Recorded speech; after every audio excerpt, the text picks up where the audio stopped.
Good morning everyone. আজি ভিডিওটো আৰম্ভ কৰিছো নাহৰকটীয়া মিষ্টিমুখ নামৰ হোটেলখনৰ পৰা। আজি এটা বিশেষ ঠাইলৈ এটা বিশেষ কামৰ কাৰণে ওলাই আহিলো। ঘৰ ৰাতিপুৱা সোনকালে অহাৰ কাৰণে যেহেতু একো নোখোৱাকৈ আহিলো। আজি পুৱাই মিষ্টিমুখৰ মিঠাই আৰু পৰঠাই দিনটো আৰম্ভ কৰিছো। এটা বিশেষ ঠাইলৈ যাওঁ। দিনটো কেনেকৈ পাৰ কৰো কি কৰো আহকচোন চাওঁ।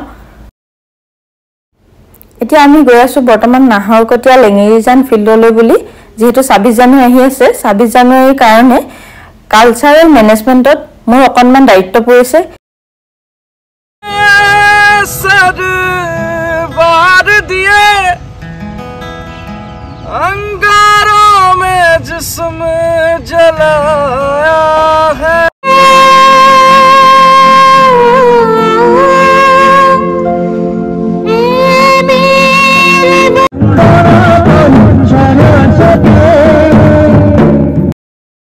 এনেদৰে কালচাৰেল মেনেজমেন্টৰ দায়িত্ব বুজ লৈ আজিৰ দিনটো এনেকৈ পাৰ কৰিলো লগতে আজি ভিডিওটো ইমানটা সামৰণি মাৰিছো বাই